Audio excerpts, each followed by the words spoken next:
3 weeks after the trial, as autumn painted the kingdom in shades of crimson and gold, Cassie stood in the armory, watching Adrian prepare for their journey east. He was strapping on lightweight armor, designed for speed and mobility rather than ceremony. "You don't have to come," he said for the 3rd time that morning, though his tone lacked conviction. The bond between them hummed with his true feelings. He desperately wanted her by his side, but feared for her safety. Cassie finished braiding her wheat-colored hair and met his amber eyes in the polished shield hanging on the wall. "Your sword needs its shield, remember?"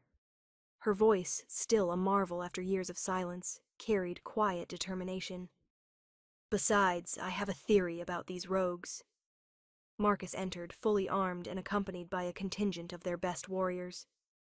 "The horses are ready, your majesties. We should reach the eastern farmlands by nightfall if we leave now." The journey took them through increasingly wild terrain. The polished roads of the capital gave way to dirt paths, then to forest trails where ancient pines blocked out the sun. Cassie rode beside Adrian on a gentle mare named Moonlight, while Marcus and 20 royal guards formed a protective circle around them. As they traveled, Cassie noticed something the others missed. Small signs in the wilderness, broken branches at specific angles, stones arranged in peculiar patterns. They weren't random. They were markers, a trail. "Adrian," she called softly, pulling Moonlight to a stop. She pointed to a tree where 3 deep claw marks scored the bark, but not in the wild slashing of a feral attack. These were deliberate, measured. "Look," he dismounted, examining the marks with his enhanced senses. His wolf stirred uneasily. "These are fresh, less than a day old." His eyes scanned the darkening forest. "But you're right. This wasn't made in rage.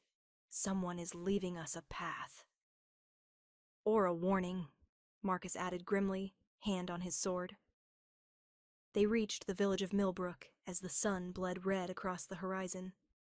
What greeted them stole the breath from Cassie's lungs. The village wasn't just damaged, it was terrorized. Homes bore claw marks and scorch marks. The town square's well had been poisoned, the water turned brackish and foul. But worst of all were the people. They huddled in their homes, pale and frightened, jumping at every sound. When Adrian dismounted, several of them actually cowered, even though he was their king and had come to help them. An elderly woman, the village elder named Marta, approached with a shaking curtsy. "Your Majesty, thank the moon goddess you've come. They attack almost every night now. We've lost livestock, homes, and—" Her voice broke. "3 villagers last week." "Tell me everything," Adrian commanded, but his alpha authority only made the woman flinch. Cassie dismounted and approached gently, taking the woman's weathered hands in hers. The elder's fear scent was overwhelming. Not just fear of the rogues, but old fear, deep fear. The kind that lived in bones and blood. "Marta," Cassie said softly, her voice carrying the soothing resonance of her Omega power. Immediately, the woman's shoulders relaxed slightly. "We're here to help, but I need you to trust me. These attacks, are the rogues trying to kill, or are they trying to communicate?" The question surprised everyone, including Adrian, whose head snapped toward her. Marta blinked, considering. That's the strange thing, Your Majesty. They could kill us easily. They're massive, stronger than any wolf I've ever seen. But it's like they're hurting us, keeping us afraid, keeping us trapped. "Keeping you contained," Cassie murmured, pieces falling into place. She looked at Adrian. "This isn't random violence. Someone is controlling them."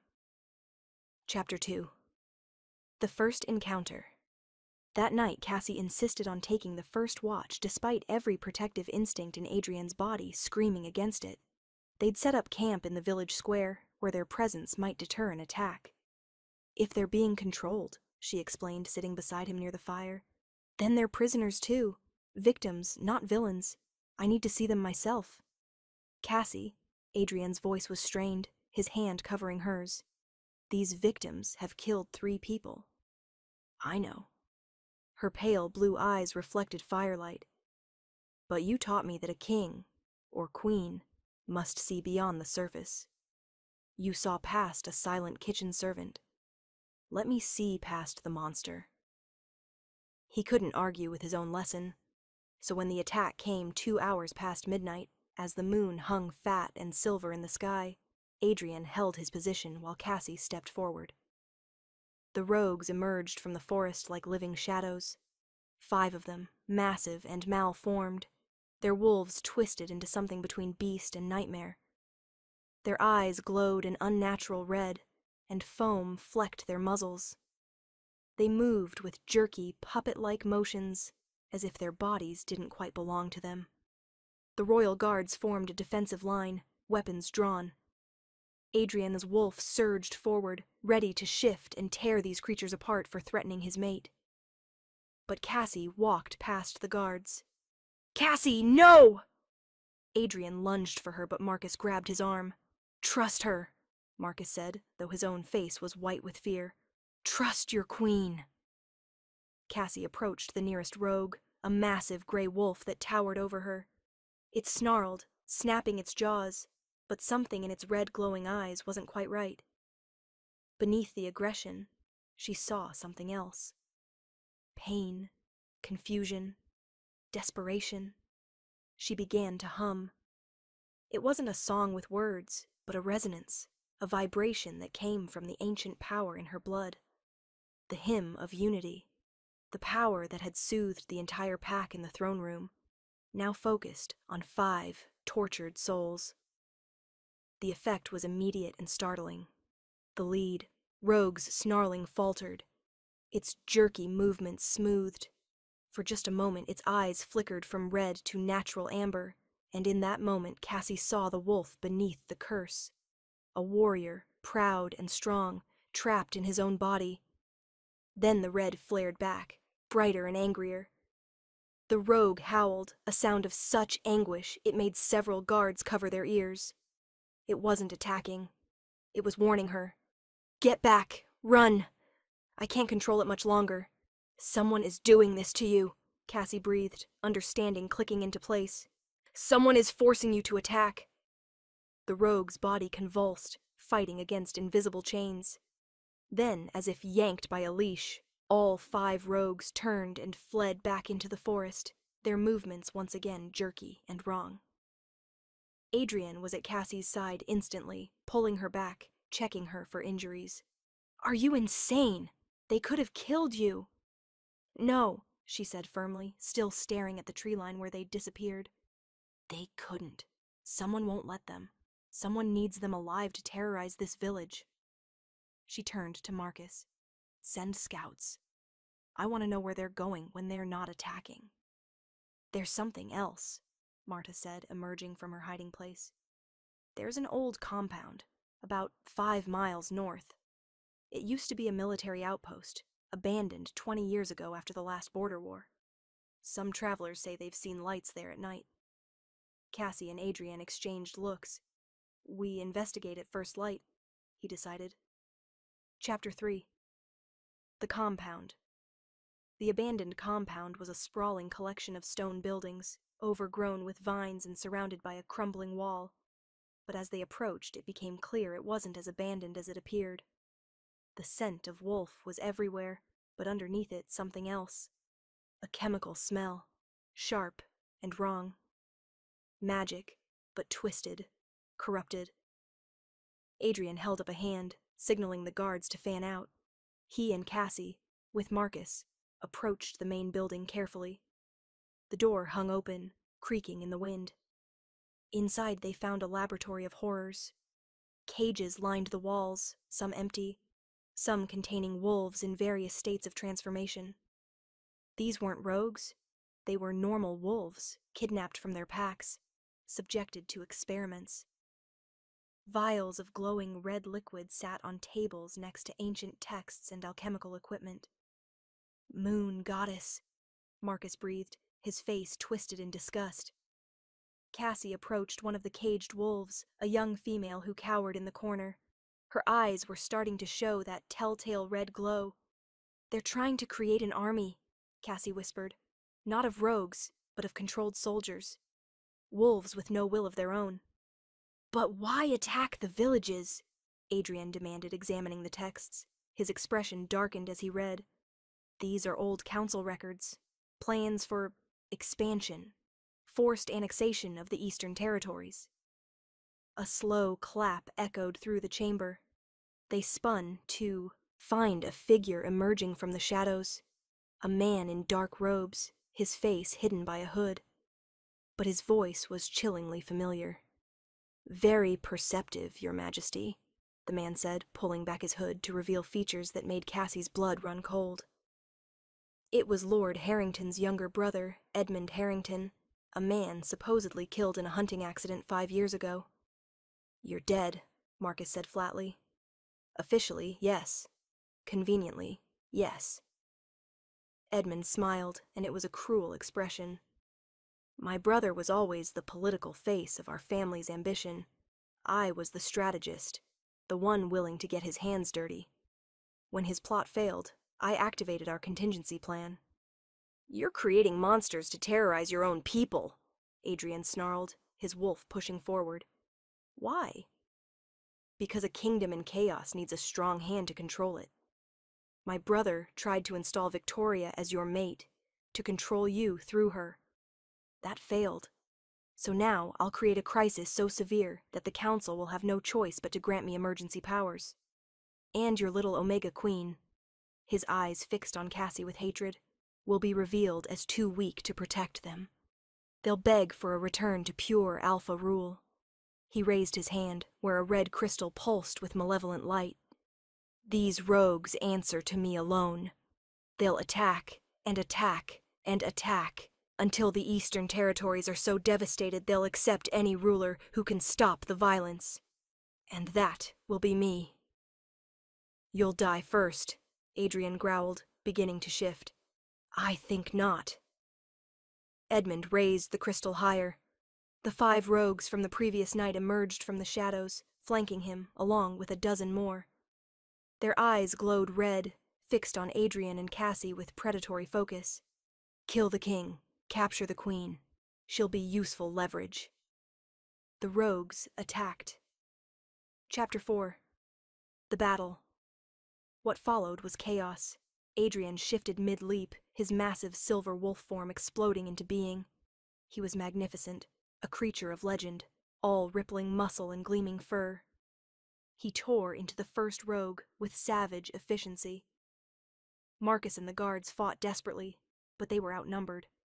These rogues were stronger, faster, fueled by Edmund's twisted magic. Cassie found herself backed against a wall, 3 rogues advancing on her. But she didn't panic. Instead, she closed her eyes and reached deep into the power she'd only just begun to understand. The hymn of unity erupted from her, not as a gentle hum, but as a clarion call, a command that resonated with the very essence of what it meant to be wolf. It didn't just soothe, it called them home, reminded them of who they truly were beneath the corruption. One by one, the rogues faltered. Their red eyes flickered. Some collapsed, whimpering, fighting against Edmund's control.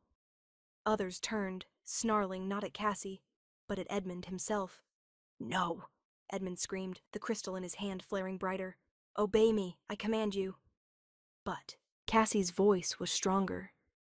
It was the voice of a queen, yes, but more than that. It was the voice of the first Omega, the life-giver, the one who reminded wolves that they were not just beasts of fang and claw, but creatures of pack and family and belonging. The largest rogue, the gray warrior who had warned her the night before, broke free of Edmund's control entirely. His eyes cleared to natural amber.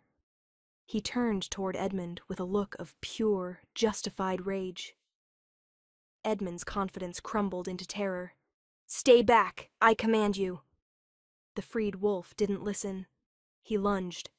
Adrian, seeing what was happening, shifted back to human form and caught Cassie as she swayed, drained from the massive expenditure of power. I've got you, he murmured, holding her close. Marcus and the guards quickly subdued Edmund, smashing the crystal and binding him in silver chains. The remaining rogues, freed from his control, collapsed in exhaustion or fled into the forest. The gray wolf approached Cassie slowly, cautiously. Up close, she could see the scars covering his body, the evidence of torture and forced transformation. He lowered his massive head in a gesture of submission and gratitude. Cassie reached out, placing her hand on his muzzle. "You're free now," she whispered. "All of you. You're free." The wolf's eyes closed, and a single tear tracked down through his fur. Chapter 5. Healing. The liberation of the compound revealed the true scope of Edmund's operation. 43 wolves had been kidnapped over the past year, subjected to his experiments. Some were too far gone, their minds shattered beyond repair. Those Adrian granted a merciful death, a release from their torment. But others, like the Grey Wolf, whose name they learned was Garrett, a former captain of the Northern Guard who'd been reported killed in a rogue attack, could be saved. Cassie spent days in the compound, using her healing powers to cleanse the corruption from their systems. It was exhausting work, draining her to the point of collapse each night. But she refused to stop.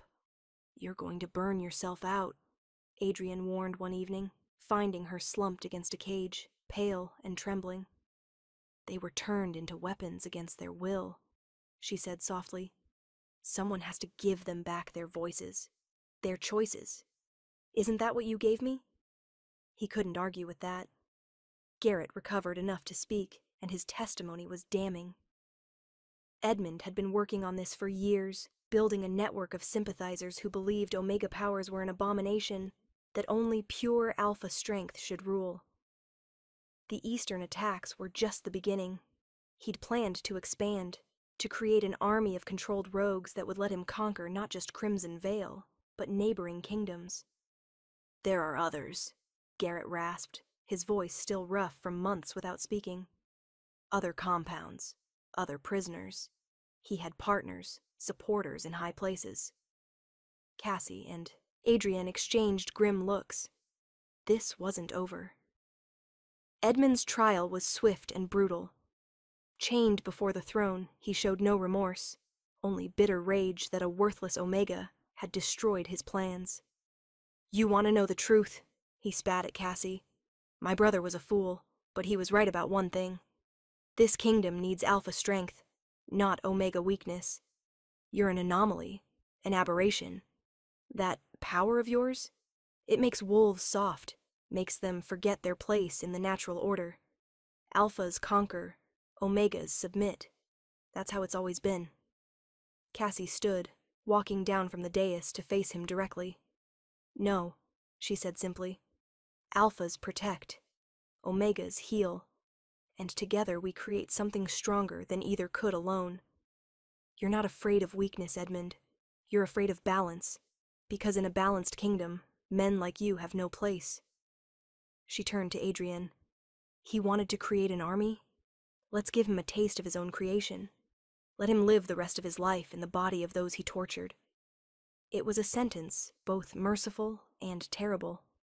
Using the corrupted magic they'd found in the compound, the royal alchemists, under strict supervision, transformed Edmund into a wolf, permanently. But unlike his victims, he retained his human mind, trapped in a beast's body, unable to speak, unable to scheme.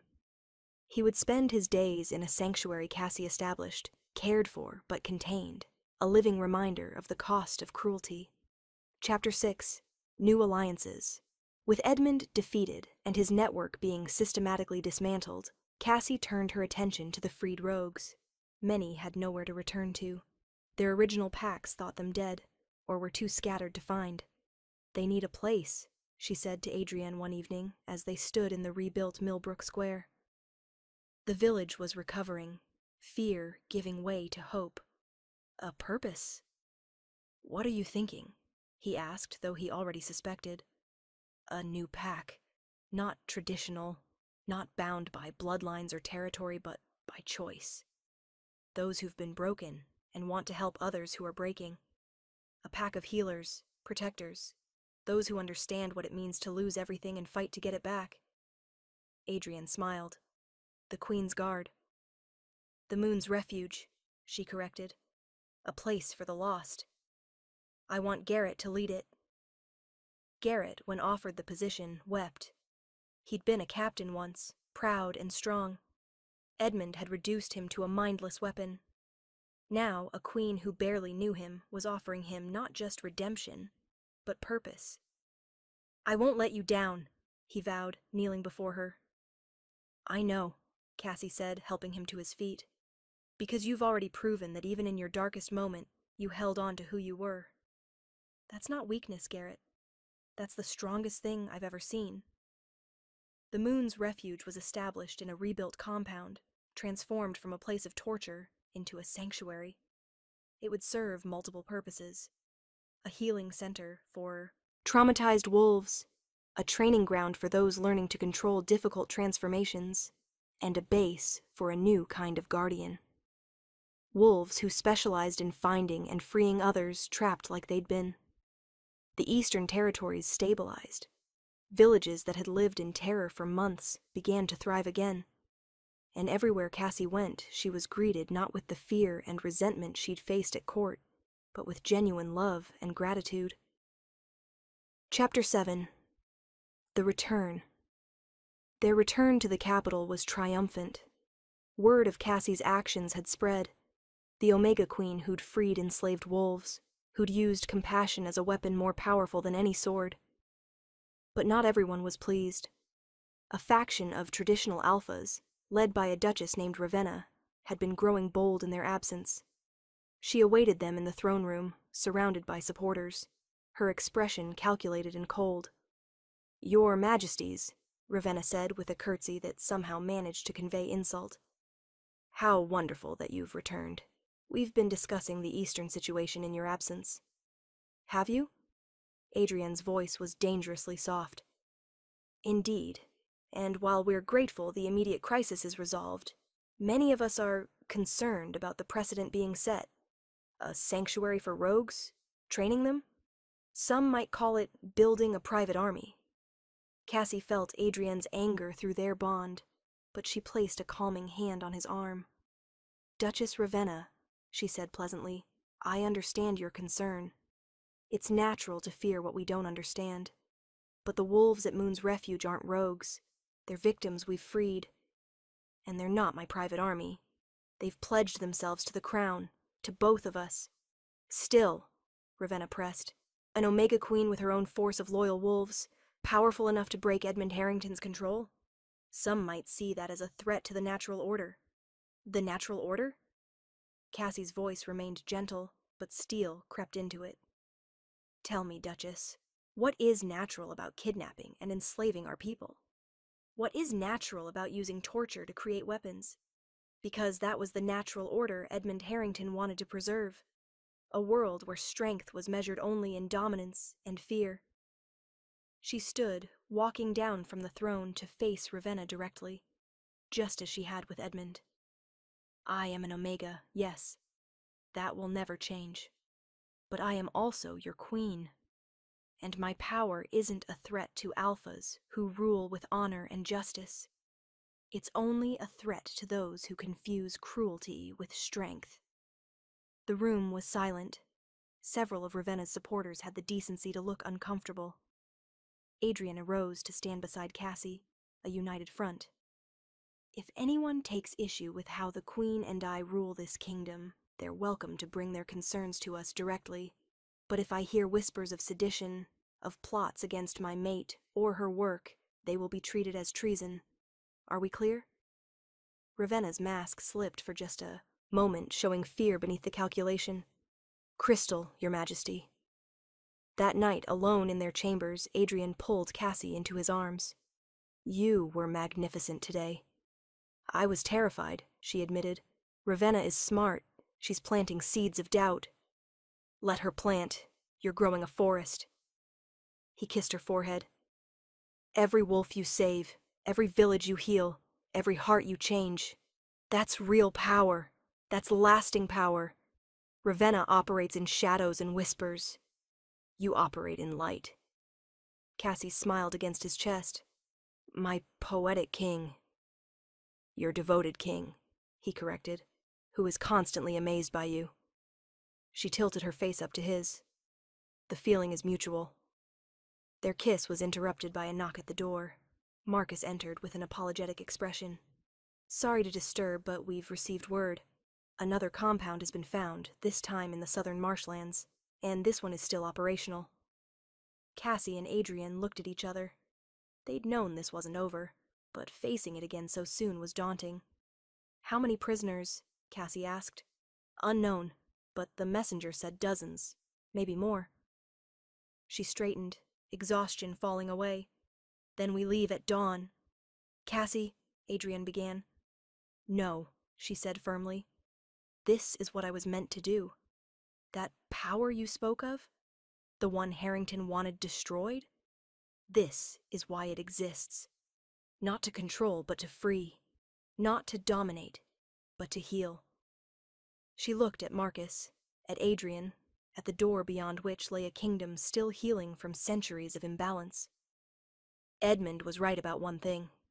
I am going to change the natural order, because the natural order that allowed him to exist needs to change. Epilogue. A new dawn. 6 months later, the 4th compound was liberated. The Moon's refuge had grown to house over 200 freed wolves, with Garrett as its commander and Sophie, Cassie's old friend from the kitchens, as his second, having discovered her own gift for healing magic. The traditional alphas were divided.